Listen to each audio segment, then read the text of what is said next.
बिस्मिल्लाहिर्रहमानिर्रहीम। अस्सलाम वालेकुम नाज़रीन, मैं हूँ आमशरी आरिफ हमीद भट्टी लाहौर से मुख्तलिफ़ ख़बरों के साथ। नाज़रीन, रद्दुल फसाद के बाद वतन अज़ीज़ में अमन आ चुका था और दहशत गर्दी का ख़ात्मा हो चुका था। आज फिर लाहौर में अनारकली में एक धमाका हुआ। लगता है कोई दुश्मन मुल्क फिर साजिशें कर रहा है। दूसरी तरफ कहा जा रहा है कि जो पिछले दिनों में ख़बरें फीड की जा रही थी कि सदारती निज़ाम आ रहा है, सदारती निज़ाम आ रहा है, आइनी माहिरीन ने, कानूनी माहिरीन ने और पुराने सियासतदानों ने सदारती निज़ाम की अफवाहों का पोस्टमार्टम कर दिया और उसको ज़मीन बोझ कर दिया। उन्होंने कहा आइन में ऐसी कोई गुंजाइश नहीं। उन्होंने कहा कि रेफरेंडम से एक छोटे से कौंसलर की कानून साजी नहीं हो सकती राय है और पूरी असम्बली का आइन तरमीम करना रेफरेंडम से नामुमकिन है। दूसरी तरफ वज़ीर आज़म पाकिस्तान इमरान खान ने मुल्क में बढ़ती हुई महंगाई, बेरोज़गारी, लाकानूनियत, करप्शन और यहाँ तक के आम आदमी की ज़िंदगी अजरन होने के बाद आज अपने फिर तर्जमान का इजलास तलब किया और उन्हें कहा कि पाकिस्तान का पॉजिटिव चेहरा लोगों को दिखाएं। उन्होंने इसमें यहां तक दावा कर दिया कि पाकिस्तान में ग्रोथ रेट 5.3 हो गया है, क्योंकि शायद इसी ग्रोथ रेट की वजह से पाकिस्तान में बाद खबरें ऐसी आ रही हैं। आज डॉन न्यूज़ में खबर है कि शायद पाकिस्तान में 200 रुपये का डॉलर चले जाए और बिजली की कीमत 60 रुपये यूनिट चले जाए। क्या इस महंगाई के दौर में पाकिस्तान की सियासत में एक दूसरे के साथ रस्साकशी इसलिए की जा रही है कि अवामी इशुओं को नज़रअंदाज करके हम पर मुसल्लत टोला हुक्मरानी करता रहे? नाज़रीन, ये भी कहा जा रहा है कि वज़ीर आज़म पाकिस्तान इमरान खान साहब एक बड़ी अहम मिनिस्ट्री है जिसके पीछे उनके कुछ लोग लगे हुए हैं, उन्हें तब्दील कर सकते हैं। इसका अंदिया बाद सियासतदान हुकूमती अरकान दे रहे हैं, जबकि पंजाब में तब्दीली के तासुर को वज़ीर आज़म पाकिस्तान ने यकसर मुस्तरद कर दिया है और उन्होंने कहा है पंजाब इस वक्त पाकिस्तान पर हावी हो गया है, बाजी ले गया है। और दूसरी तरफ पीडीएम ने नाकामियों के तसलसल की सेंचुरी मुकम्मल करने के बाद 25 जनवरी को फिर इजलास तलब कर लिया है और इस इजलास के बाद कहा जा रहा है एक और इजलास बुलाया जाएगा। उनका दावा है कि पीडीएम के लॉन्ग मार्च में मौजूदा हुकूमत का खात्मा होगा, जबकि गैर जानिबदार हल्का कहते हैं कि इमरान खान को किसी किस्म का कोई ख़तरा नहीं और वो आने वाले 5-6 माह में ऐसा बड़ा फैसला कर सकते हैं जो कि माजी में किसी भी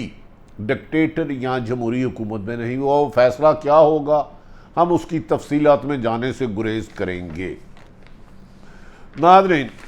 आप जानते हैं कि वतन अजीज़ में रोज़ाना 5-5 दहशत गर्दी की वारदातें होती थी, जिसमें हमने 80,000 कुर्बानियाँ दी। इसमें पाक फ़ौज के अफसरान जवान और पुलिस के अफसरान जवान समेत आम शहरियों ने अपनी ज़िंदगी के नजराने दिए। फिर रद्दुल फसाद शुरू किया गया, जिस पर पाक फ़ौज के आर्मी चीफ ने खुद उसकी सुपरविज़न की, DGIA और दीगर आर्मियों ने की और दिन रात मेहनत करके दुश्मन मुल्कों के वज़ीरिस्तान वाना में बनाए गए ट्रेनिंग कैंपों का खात्मा किया और बारूद से निकलते हुए ज़िंदगी को बचाया। अब फिर चंद रोज़ कबल एक इस्लामाबाद में दहशत गर्दी का वाक़या हुआ और अब आज लाहौर में हुआ, जिसमें 3 लोग शहीद हो गए और कमो बेशतर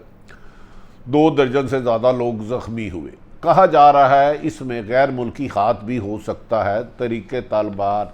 पाकिस्तान पर भी शुबा किया जा रहा है, जबकि बलूचिस्तान की एक जमात ने इसका एतराफ़ किया है। अब कहा जा रहा है कि आज हसास अदारे पाक फ़ौज ने अहम इजलास तलब कर लिया है और इंटेलिजेंस शेयरिंग को मौसर बनाने के लिए मुल्क भर में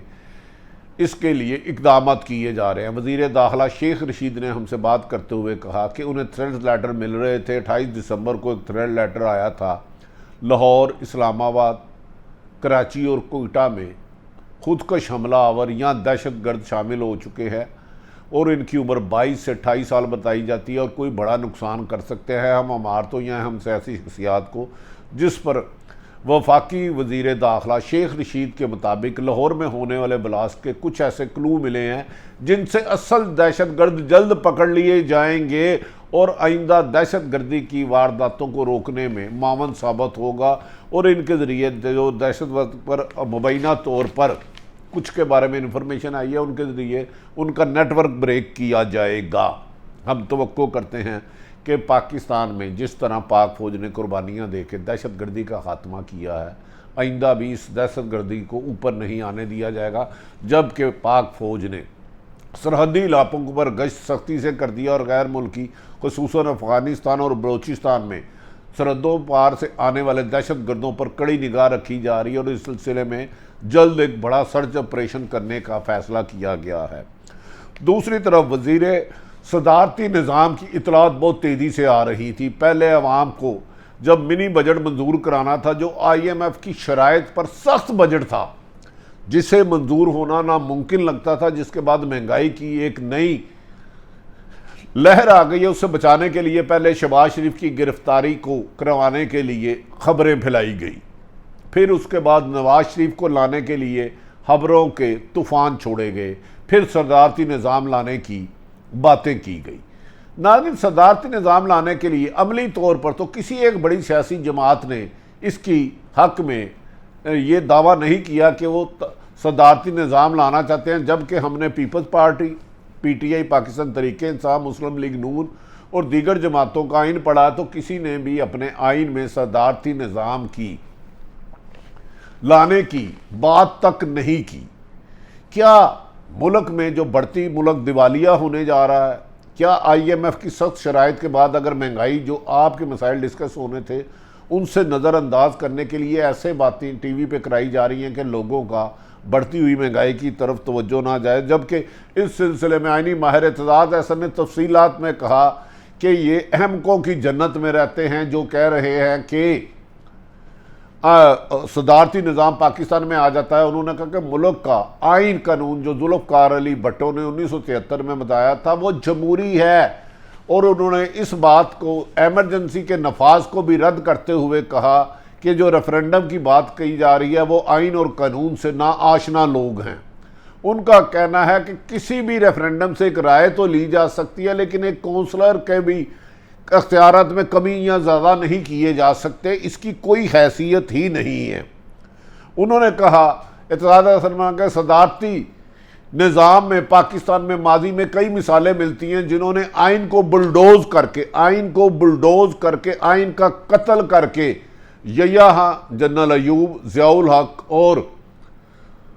परवेज़ मुशर्रफ ने डिक्टेटरों की शक्ल में सदारती निज़ाम रखा जो सख्त नाकाम हुआ, और उसके बाद मौजूदा एमरजेंसी की सूरत या रेफरेंडम की सूरत में इसको लाना नामुमकिन है। उन्होंने कहा इस सिलसिले में आइनसाज असम्बली बनाना होगी और तमाम सियासी जमातों को अपने मंशूर में शामिल करना होगा कि वो सदारती निज़ाम चाहते हैं, और उसके बाद 2/3 मेजोरिटी के बाद किया जाएगा जो बज़ाहिर नामुमकिन लग रहा है। उन्होंने कहा कि जो रेफरेंडम हमेशा सिर्फ फौजी डिक्टेटर कराते हैं, माजी में उन्होंने मिसाल दी, ज़ियाउल हक ने कराया कि अगर आप मुसलमान हो, ला इलाहा इल्लल्लाह पढ़ते हो तो मैं सदर हूँ, और इसी तरह का कोई मुशर्रफ साहब ने कराया तो उन्होंने कहा रेफरेंडम की कोई कानूनी हैसियत नहीं, रेफरेंडम से कोई कानून बनाना मुमकिन नहीं है। नाज़रीन, दूसरी तरफ वज़ीर आज़म पाकिस्तान पर दबाव डाला जा रहा है कि पाकिस्तान की एक मिनिस्ट्री जो PTI के रहनुमा के पास नहीं है, बड़ी पुरकशिश मिनिस्ट्री है, उस मिनिस्ट्री के पहले परवेज़ खटक भी उम्मीदवार थे लेकिन उन्हें वो मिनिस्ट्री नहीं दी गई, उससे पहले वो मिनिस्ट्री किसी और को दी गई। अब एक वज़ीर आज़म के लिए अक्सर टेलीविज़न पर अपोजिशन के कपड़े उतारने वाले साहब ने कोशिश कर रहे हैं कि वो पुरकशिश वजारत उन्हें मिल जाए, जबकि जिस वजारत पर ये साहब पहले कायम हैं वो एक पुराने और सीजन सियासतदान हैं, उनका मुख्तलिफ वजारतों का बेपनाह तजर्बा है, और कहा जा रहा है कि इस्टेब्लिशमेंट उस मिनिस्टर के साथ खासी कंफर्टेबल है और उनको तब्दील करना मुश्किल है। जबकि बाज़ लोग PTI के लोग कह रहे हैं कि उनका एक वज़ीर आज़म पर दबाव डाल रहे हैं कि उन्हें वो अहम मिनिस्ट्री दी जाए, जबकि उनके पास एक और मिनिस्ट्री भी आजकल है। क्या वो उस मिनिस्ट्री को उनसे लेने में कामयाब कर पाएंगे? इसीलिए मौजूदा वज़ीर जो इस वक्त बहुत ज़्यादा मजबूत है वज़ीर, उन्होंने आज इस सिलसिले में जिनकी वजारत को ख़तरा देने की कोशिश करी, उन्होंने मुख्तलिफ TV में आकर दहशतगर्दी के हवाले से अपने खदशात का इजहार किया और उन्होंने कहा कि पाकिस्तान में दहशतगर्द जल्द कानून की गिरफ्त में होंगे। दूसरी तरफ वज़ीर आज़म पाकिस्तान इमरान खान ने फिर आज इस अज़म का इजहार किया है कि वो जिस मकसद के लिए 22 साल सियासी जदोजहद की थी, एहतसाब का अमल शफाफ नहीं हो सका। अपोजिशन में उनके मुताबिक लातदाद अरबों रुपए करप्शन के सबूत लाने के बावजूद भी किसी के खिलाफ कार्रवाई ना हो सकी, जिस पर उन्होंने अपने मामले खसूसी पर सख्त अदम एतमाद का इजहार करते हुए बरहमी का इजहार किया कि एक तरफ आप आके जब मुझे ब्रीफिंग देते हैं तो कहते हैं कि ना काबिल तरदीद सबूत मौजूद हैं, अपोजिशन को सजाओं से कोई नहीं बचा सकता। जब इस तरफ वज़ीर आज़म ने उनसे कहा कि मैं जिस भी अपोजिशन लीडर को देखता हूँ, नवाज शरीफ ज़मानत पर, शहबाज शरीफ ज़मानत पर, आसफ अली जरदारी ज़मानत पर, फयाल तारपुर ज़मानत पर, एहसन इकबाल ज़मानत पर, शाहिद हकान अब्बासी ज़मानत पर,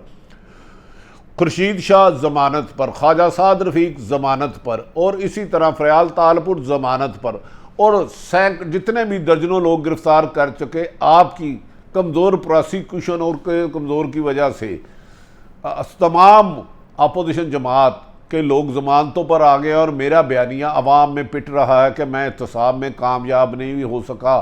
इस सिलसिले में कहा जा रहा है कि मामले खसूसी यानी कि शहजाद अकबर को भी तब्दील किए जाने का इम्कान है। मैं ये नहीं कह रहा कि फ़ैसला कर दिया गया। इस सिलसिले में वज़ीर आज़म पाकिस्तान इमरान खान ने बाज़ अहम अफराद से मुलाकात की है। कहा जा रहा है कि वज़ीर आज़म पाकिस्तान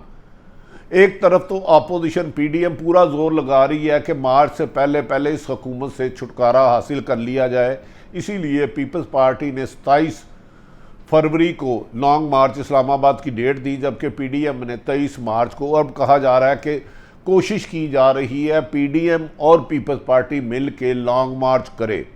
लेकिन इमरान खान और वज़ीर दाखिला खुसूसन परवेज़ शेख रशीद साहब ने कहा है कि वो लॉन्ग मार्च करने वालों को वेलकम करेंगे और किसी किस्म की रुकावट नहीं डाली जाएगी। अगर कानून और आइन के मुताबिक लॉन्ग मार्च करना चाहते हैं तो उनके लिए हक है। क्या दूसरी तरफ वज़ीर आज़म पाकिस्तान ने कहा है कि लॉन्ग मार्च और या अपोजिशन से उन्हें किसी किस्म का कोई ख़तरा नहीं, अगर उनके लिए ख़तरा है तो एक बहुत बड़ा फ़ैसला जो माजी में कोई हुक्मरान नहीं कर सका। कहा जा रहा है, इतलात है, ख़बरें हैं, इसमें सदाकत 100% नहीं कि वज़ीर आज़म पाकिस्तान अप्रैल मई में कोई ऐसा फ़ैसला कर सकते हैं कि मुल्क में हुकूमती नक्शा या सियासी नक्शा तब्दील हो सकता है। लेकिन जिस बारे में वज़ीर आज़म फ़ैसला करना चाहते हैं, कहा जा रहा है कि वो उनसे ज़्यादा मुतरक है और वो तमाम हालात पर नज़रें रखे हुए हैं और कोई ऐसा फ़ैसला नहीं करने दिया जाएगा जो मावरान आइन और कानून हो और अदारों को मजबूत करने के अज़म को दोहराया जाएगा। इस सिलसिले में आज धमाके के बाद